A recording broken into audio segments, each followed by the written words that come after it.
শুরুতে আমরা ইরানে দুজন ওয়ার্কারকে দেখতে পাই যারা ওয়াইফাইয়ের কাজ করছিল। তবে তারা কাজ করছিল এমন একটা জায়গায় যেটা ইরানের পরমাণু কেন্দ্র থেকে মাত্র কয়েক কিলোমিটার দূরত্বে। ইরানের মিলিটারি সদস্যরা তাদের উপর কড়া নজর রাখছিল। এরই মাঝে কাজ শেষ করে টম নামের এক লোক বেস থেকে বেরিয়ে আসে এবং তার সহকর্মী অলিভারকে বলে, কাজ হয়ে গেছে, আমাদেরকে এখন যেতে হবে। কিন্তু ইরানি আর্মি তাদেরকে থামায়, কেননা তাদের দুজনের উপর তাদের সন্দেহ হচ্ছিল। তবে অলিভার ইরানি ভাষা জানত, তাই সে তাদেরকে বলে, আপনারা বিনা কারণে আমাদের দুজনের উপর সন্দেহ করছেন। আমরা এখানে কেবল ওয়াইফের কাজ করতে এসেছি, আমাদেরকে ইরানের সরকার পাঠিয়েছে। টম তার মোবাইল বের করে সোলজারদের একটা ফুটবল ম্যাচ দেখায় এবং বলে, ওয়াইফাই এখন আগের চাইতে অনেক ফাস্ট হয়ে গেছে, এই কাজটা করার জন্যই আমরা এখানে এসেছি। এই বলে তারা সেখান থেকে চলে যায়। অলিভার খুব ভয় পেয়ে আছে, কারণ ভিতরে তারা ওয়াইফের কাজ নয় বরং অন্য কিছুই করছিল। এখানে টম এবং অলিভার মূলত আমেরিকার সিআইএ এজেন্ট, যাদেরকে এখানে পাঠানো হয়েছে ইরানের পরমাণু গতিবিধির উপর নজরদারি করতে। তারা খবর পেয়েছে এই এলাকার মাটির নিচে ইরানের পরমাণু কর্মসূচি দ্রুত গতিতে এগিয়ে চলছে। তাই তারা বুদ্ধি করে সেই পরমাণু কেন্দ্র পর্যন্ত গিয়ে এমন একটা তারে একটা বিশেষ চিপ লাগিয়ে দেয়, যার কারণে এখন এই কেন্দ্রটি পুরোটাই আমেরিকার কন্ট্রোলে এসে পড়েছে এবং তারা দূর থেকেই এর গতিবিধি লক্ষ্য করতে পারবে, যে এখানে কি হচ্ছে আর কিভাবে হচ্ছে। কাজ শেষ হয়ে যাওয়ার পর টম তার বসকে মেসেজ করে দেয়, ইটস ডান। সিআইএর অফিসে যখন তারা এই ছবিগুলোর অ্যাক্সেস নেয় তখন তারা অবাক হয়ে যায়, কারণ ইরান মাটির নিচে পুরো একটি ফ্যাক্টরি বানিয়ে রেখেছে, যেখানে অনেক ধরনের ড্রোন ছিল, যেগুলো প্রত্যেকটি পরমাণু আক্রমণের জন্য একেবারে উপযুক্ত।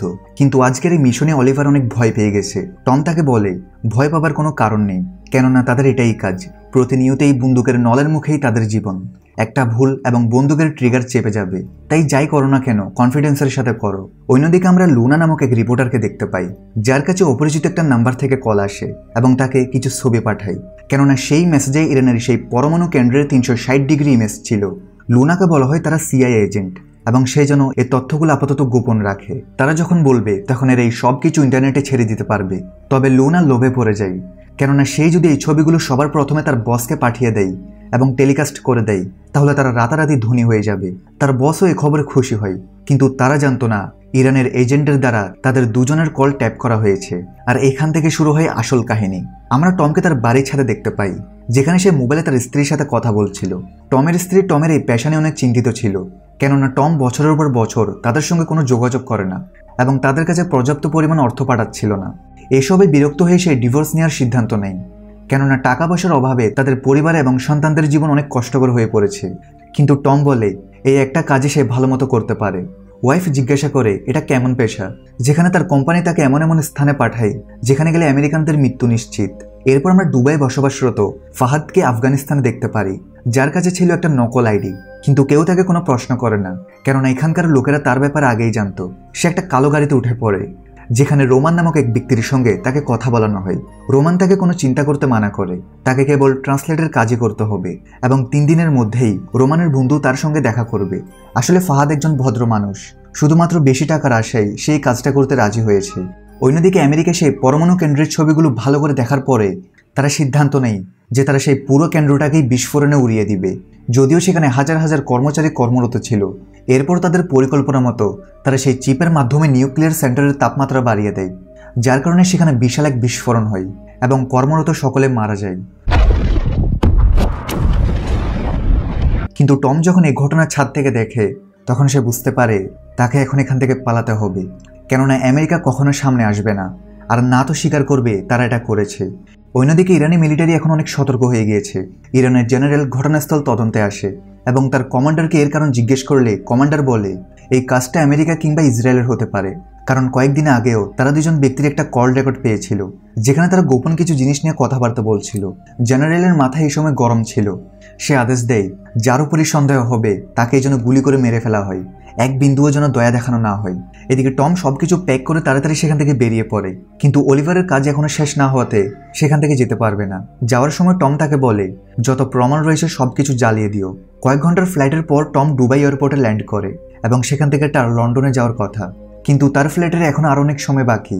তখনই সে টিভি নিউজ দেখে জানতে পারে ইরানে সেই পরমাণু ফ্যাক্টরিতে হামলার ঘটনা ইতিমধ্যেই চারদিকে ছড়িয়ে পড়েছে। ইংলিশ গণমাধ্যমরা বলতে থাকে এতে তাদের কোনো হাত নেই। এমন সময় রোমান টমকে একটা মেসেজ করে তার সঙ্গে দেখা করতে বলে। অন্যদিকে দুবাই থেকে অনেক দূরে আফগানিস্তানের কাবুলের একটি ছোট শহরে আমরা কাহিল এবং তার সাথে কিছু তালেবানদের দেখতে পাই। যাদের মধ্যে কি নিয়ে কথা হচ্ছিল তা যদিও এখনো জানা যায় না, তবে সে কথাবার্তার ডিটেলস কাহিল ইসলামাবাদে পাঠিয়ে দেয়। অন্যদিকে লুনাকে, যে কিনা তার মেয়ের সাথে কথা বলছিল, হঠাৎ তার রুমে কিছু মুখোশধারী মানুষ এসে তাকে কিডন্যাপ করে নিয়ে যায়। সাথে তার রুমে থাকা সকল জিনিসপত্র তারা তাদের সঙ্গে নিয়ে যায়। এদিকে টম রোমানের সাথে দেখা করে, যার বাড়িতে একটা পার্টি হচ্ছিল।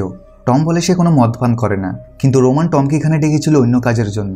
সে টমকে অন্য একটা রুমে নিয়ে যায় এবং তাকে ইরানে হওয়া পরমাণু কেন্দ্রের বিস্ফোরণের কিছু ছবি দেখিয়ে বলে তাকে এরকম আরও একটা বিস্ফোরণ ঘটাতে হবে। কিন্তু টম, যে কিনা মৃত্যুর মুখ থেকে খুব কষ্টে বেরিয়ে এসেছে, সেই কাজ করতে রাজি হয় না।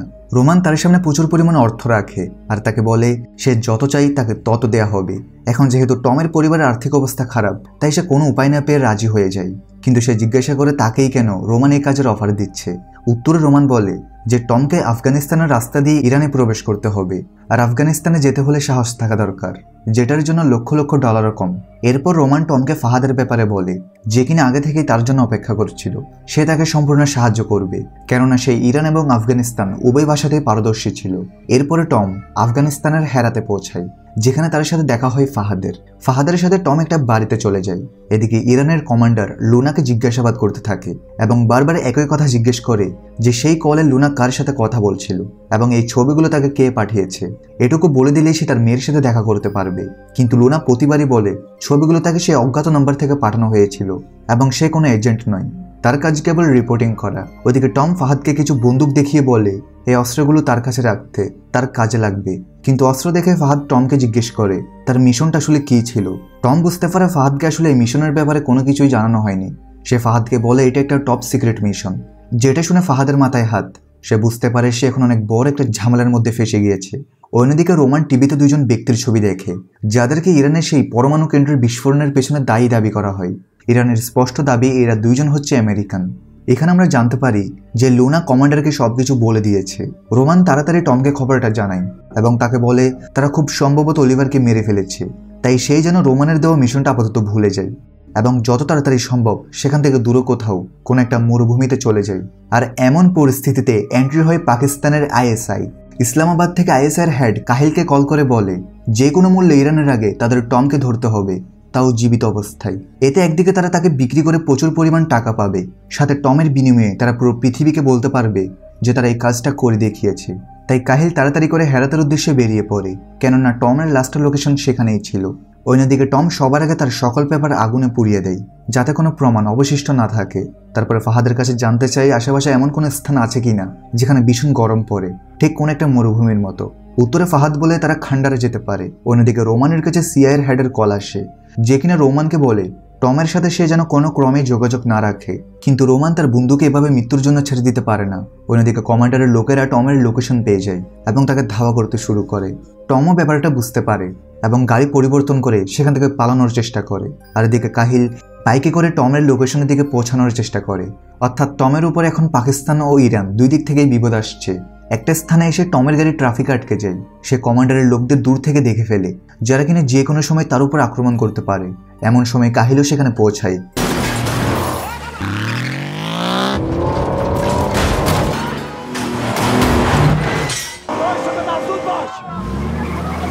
এবং সে কমান্ডারের গাড়িতে বোম লাগিয়ে দেয়, যাতে করে সেখানে একটা বিশাল বিস্ফোরণ হয় এবং এই সুযোগে টম সেখান থেকে পালাতে সক্ষম হয়। কাহিল তার পিছু করতে শুরু করে।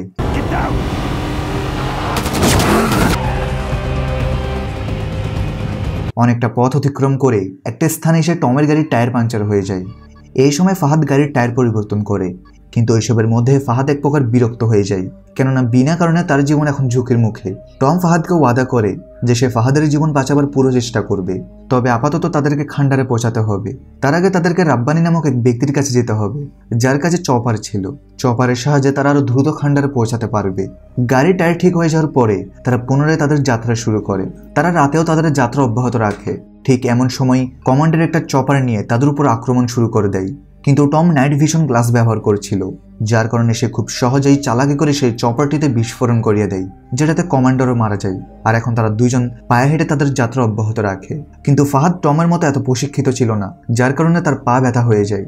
তার অবস্থার কথা সে টমকে জানালে টম ফাহাদের কাছে ক্ষমা চায় এই ঝামেলার মধ্যে তাকে ফাঁসানোর জন্য। সে বলে শুধুমাত্র অর্থের অভাবে সেই কাজ করতে রাজি হয়েছে, কারণ সে তার মেয়েকে ডাক্তার বানাতে চায়।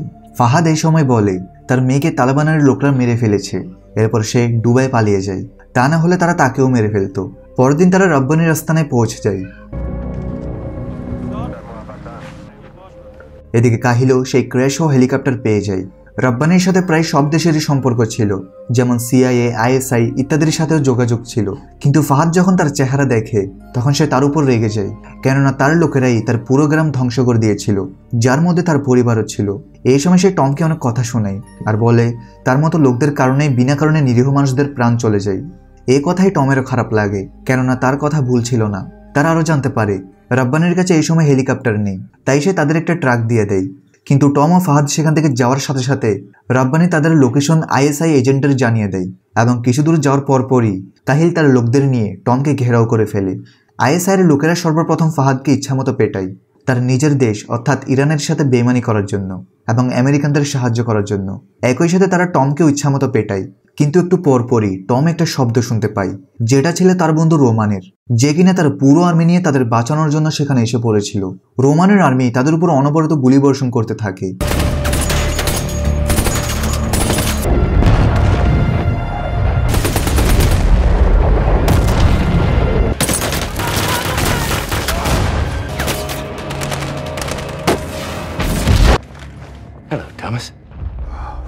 যেটাতে ISI এর অনেক এজেন্ট মারা যায় এবং তারা টম ও ফাহাদকেও বাঁচাতে সক্ষম হয়। কিন্তু এই সব কিছু হতে কাহিল তাদের দেখে ফেলে এবং তাদের পিছু করতে শুরু করে। এই সব কিছু আমেরিকান সিক্রেট সার্ভিস তাদের বেস থেকে দেখছিল, কিন্তু তাদের করার মতো কিছুই ছিল না। তারা কেবল অপেক্ষা করছিল যেন কোনো মতে টম আমেরিকান বেস পর্যন্ত পৌঁছে যায়, তাহলে তারা তাদেরকে বাঁচাতে পারবে। কিন্তু বেস এবং তাদের মাঝে এখনো 4 কিলোমিটার দূরত্ব বাকি ছিল, আর পথে প্রতি কদমে কদমে বিপদ। অন্যদিকে কাহিল তাদের লক্ষ্য করে লাগাতার গুলিবর্ষণ করতে থাকে। একটা পর্যায়ে গুলি রোমানের গায়ে লেগে যায় এবং সে গাড়ি থেকে পড়ে যায়। সেও পাল্টা গুলি ছুড়ে, কিন্তু একটা সময় তার ম্যাগাজিন শেষ হয়ে যায় এবং কাহিলের ছোড়া গুলিতে সে মারা যায়। টমের সামনে তার অনেক ঘনিষ্ঠ একটা বন্ধু মারা যায়। সে বুঝতে পারে এটা ভেঙে পড়ার সময় না, তাই সে তার গাড়িকে ফুল স্পিডে নিয়ে যায়। এমন সময় সেখানে এন্ট্রি হয় তালেবানের, যারা কিনা টমকে মারার জন্য এগিয়ে আসছিল।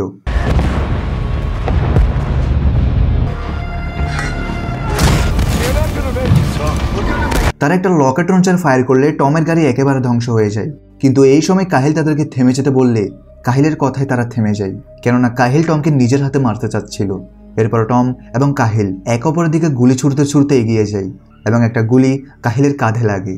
সে নিচে পড়ে যায়, কিন্তু টমও বুঝতে পারে তার সময় ঘনিয়ে এসেছে, তাই সে ফাহাদের কাছে ক্ষমা চায় তার জীবন রক্ষা না করতে পারার জন্য।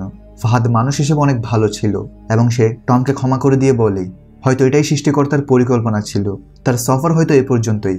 এমন সময় হঠাৎ টম বিকট একটা শব্দ শুনতে পায়। তার চোখের সামনে মরুভূমি বিস্ফোরিত হচ্ছিল। আকাশের দিকে তাকালে সে দেখতে পারে দুইটা F-16 ফাইটার জেট, যেগুলো ছিল আমেরিকান, তারা তালেবানদের গাড়িগুলোকে উড়িয়ে দেয়। আমেরিকানরা ইচ্ছা করে এই হামলাটা ঘটায়, কারণ তারা তাদের চোখের সামনে তাদের একজন অফিসারকে এভাবে মরতে দেখতে পারে না। তারপর টম এবং ফাহাদ উভয়কে সেখান থেকে নিয়ে যাওয়া হয় এবং একটি প্লেনে করে তাদেরকে অন্য জায়গায় পাঠিয়ে দেওয়া হয়। কিন্তু এই সফরে কেউ না কেউ নিজেদের কাউকে হারিয়েছে। জেনারেল নিজের ছেলে ইসমাইলকে হারিয়েছে, যে কমান্ডার ছিল। ওদিকে টম তার বন্ধু রোমানকে হারিয়েছে। ফাহাদ কয়েক বছর আগে নিজের পুরো পরিবারকে হারিয়েছে। এই লড়াই কেউ কিছু অর্জন করতে পারেনি, শুধু মৃত্যু ছাড়া। আর এখানেই এই মুভির সমাপ্তি ঘটে। বন্ধুরা, এই মুভিটা ছিল আমেরিকান, তাই এটাতে আমেরিকাকে ভালো ও চালাক দেখানোর চেষ্টা করা হয়েছে। এই মুভিটা যদি ইরান বা আফগানিস্তানের হতো তাহলে সেখানকার দৃষ্টিভঙ্গি ও সাফল্য দেখানো হতো। ওয়েল, মুভি যেখানেই বানানো হোক, ভিডিও কেমন লেগেছে কমেন্টে অবশ্যই জানাবে। ভালো লাগলে লাইক অ্যান্ড সাবস্ক্রাইব করে রাখবে। দেখা হচ্ছে নতুন কোনো মুভি সিরিজে। সবাই ভালো থাকো, সুস্থ থাকো।